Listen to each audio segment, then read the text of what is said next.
कभी 1 लाख ट्रैक्टर, कभी 4 लाख ट्रैक्टर, कभी 10 लाख ट्रैक्टर, कभी 20 लाख ट्रैक्टर, कभी नरेंद्र मोदी का मुंह बंद करवा दूंगा, कभी अमित शाह का मुंह बंद कर दूंगा, सरकार का इलाज कर दूंगा, बक्कल उतार दूंगा, बक्कल उतार दूंगा, ये तमाम ऐसे बयान दिया था। ना 4 लाख ट्रैक्टर आया, ना बयान हुआ, ना बक्कल उतार पाए। बक्कल इन्हीं का उतरने वाला है। आज धीरे धीरे इनका रंग उतर रहा है।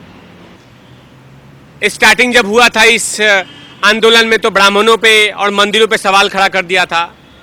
आज जब हिंदू धर्म वाले सब लोग जाके इसको छेदना चाहे, पेलना शुरू कर दिया, तो उसके बाद बोला कि नहीं नहीं नहीं, मैंने ऐसा बयान नहीं दिया था। अब बताइए कि किसानों, मैंने कहां पे बेनर्गल बयान, कहां पे बेतर्क बयान कि 370 से किसानों को प्रॉब्लम है। अरे भाई, New Zealand, Australia, London, Paris, Afghan, ये तमाम किसानों का ठेकेदारी यही कर लिए हैं क्या? मैंने 370 से किसानों को जोड़ दिया। अरे भाई, मैंने कुछ भी बयान से किसान जो सूटकेस दिया है, जो लगातार 3 तलाक, 370, राम मंदिर, हिंदू धर्म,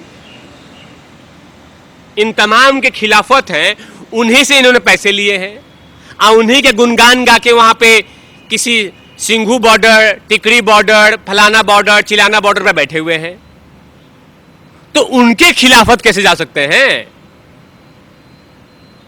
अब देखिए कि 370 पे बात आ गई। 370 से जब हटी थी तो देश के तमाम लोग खुश हुए थे जो इस मुल्क से मोहब्बत करते हैं। खुशी की लहर दौड़ गई थी। विपक्ष के लिए नामुमकिन था कि नहीं, ऐसा नहीं होगा, लेकिन देश के वजीर आजम ने ऐसे काले कानून को हटा दिया, ऐसे काली दीवार को हटा दिया। लेकिन इनको लग रहा है कि अब 370 से किसान ये हो रहे हैं। उनको पता है कुछ कि 370 की जो दीवार खड़ी थी उसके पीछे कौन कौन से कुकर्म चल रहे थे। राकेश टिकैत जी का कहना है कि 370 हटने से जो किसान है जम्मू कश्मीर के, उनका नुकसान हुआ और वो विरोध कर रहे हैं, तो लोग उनको आतंकी बता दे रहे हैं।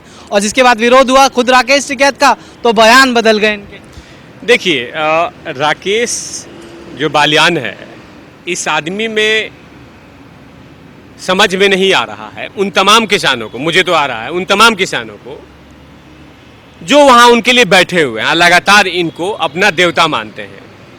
ये हर चीज में विरोध कर रहा है। ये हर वो चीज को छूना चाहता है जिससे नरेंद्र मोदी और अमित शाह को डेंट किया जा सके। ये हर वो चीज छू रहा है जिससे बीजेपी और आरएसएस को डेंट किया जा सके।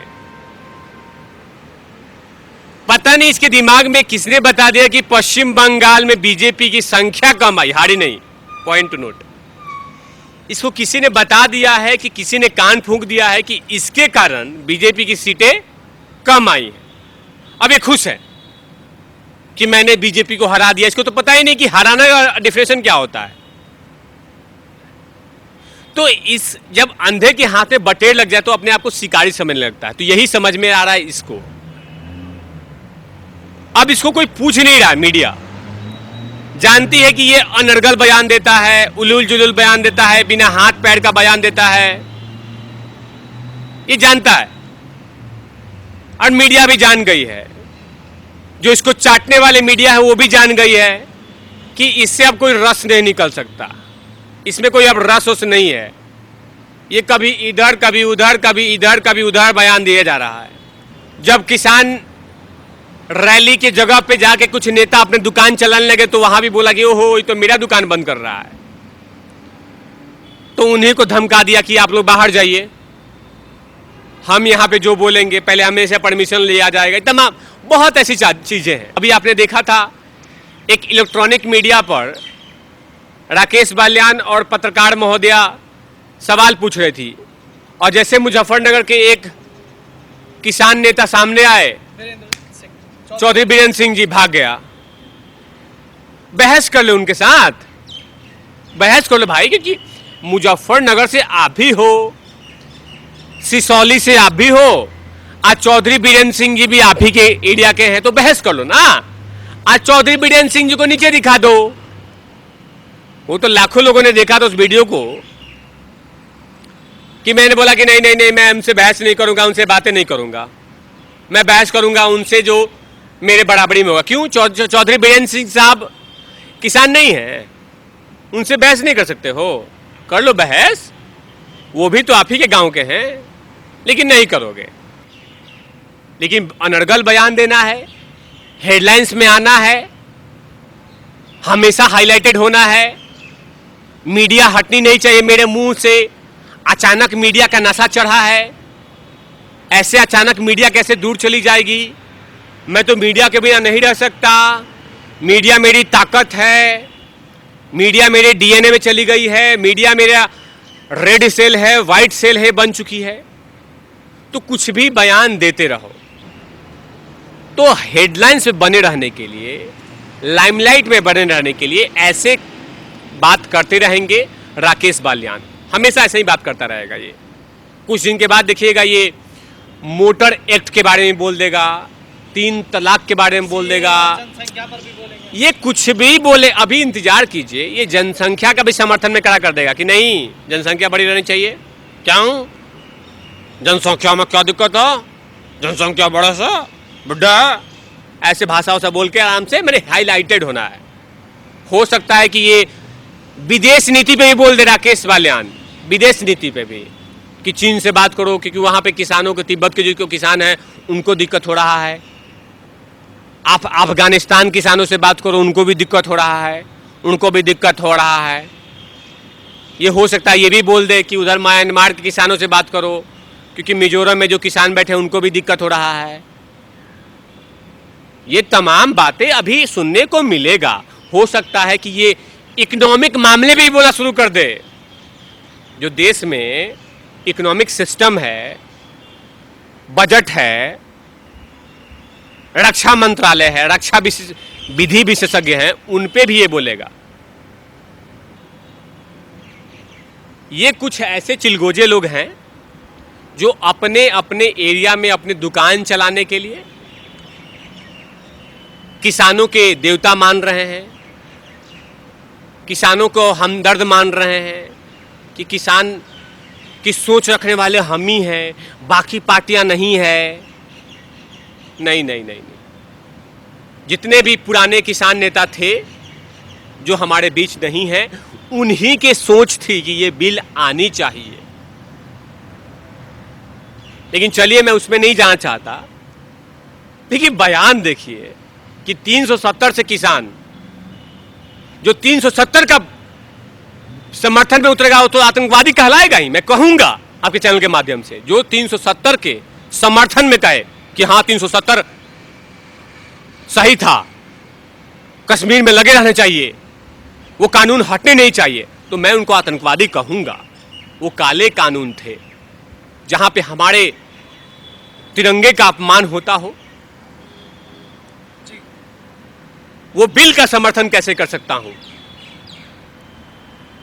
जहां पे हमारे जाबाज सिपाहियों पे पत्थरबाजी हो? उस बिल का समर्थन कैसे कर सकता हूं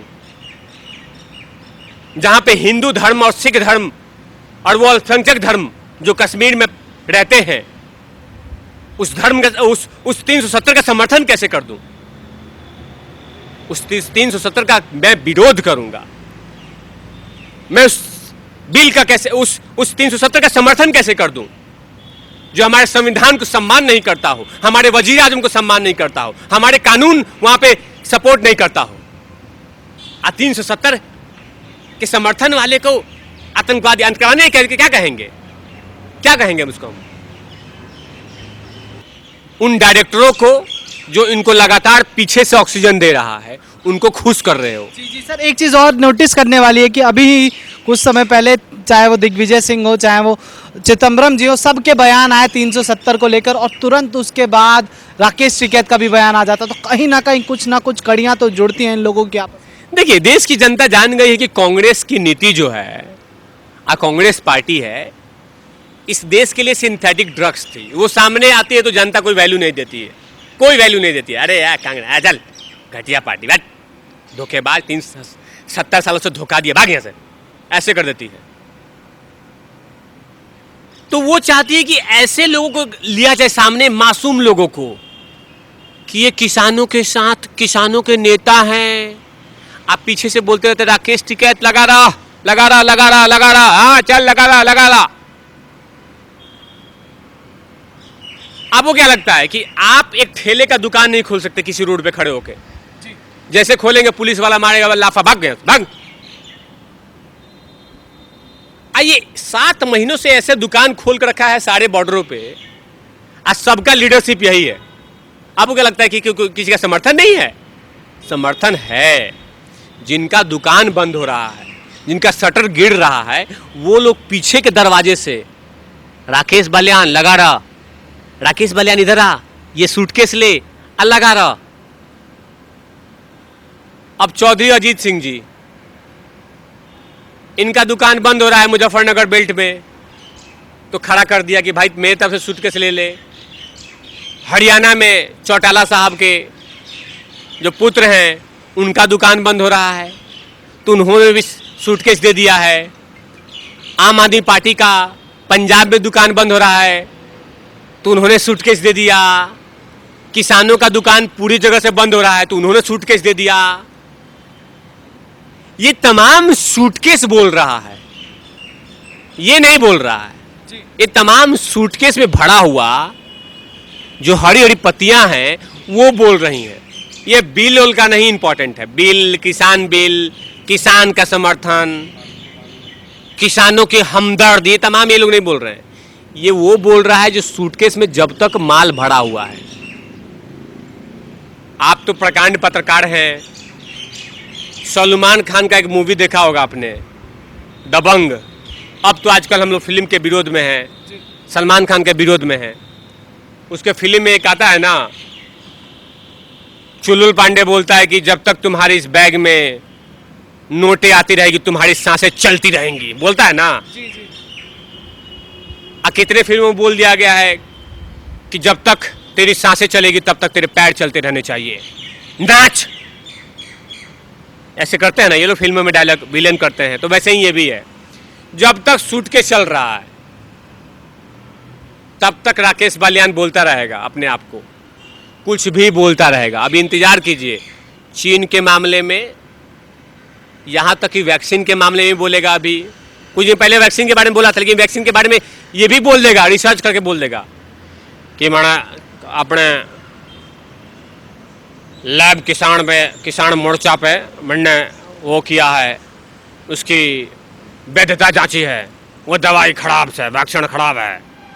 हमारे किसान भाइयों ने उस वैक्सीन को जांच किया था, वो किसान जो वैक्सीन आई है वो बिल्कुल गलत है, ये बोल देगा। ऐसे बोल के अपना बकड़ करता रहता है। बकल तुम्हारी उतरेगी। सही समय, सही वक्त और सही जगह का इंतजार कीजिए। जो बेहतरीन किसान है, जो सच्चे देश के किसान हैं, जो रियल में किसान है, रील वाली किसान नहीं है, जो रियल किसान है, वो अपने अपनी धरती माता के साथ जुड़कर खेती कर रहे हैं। इसमें कहीं कोई दो राय नहीं है। वो चाहे Jharkhand, Hyderabad, Paschim Bengal, south India, Tamil Nadu, Bihar, Jharkhand, UP, तमाम किसान अपने अपने फसल के साथ जुड़े हुए हैं, खेती कर रहे हैं। इस बिल से खुश हैं। वो जानते हैं कि वजीर आजम जो बिल लेके आया है वो हमसे और हमारे भविष्य के लिए बेहतरीन है। ऐसे ढोंगी पाखंडी के बातों में आने की जरूरत नहीं है। धन्यवाद सर।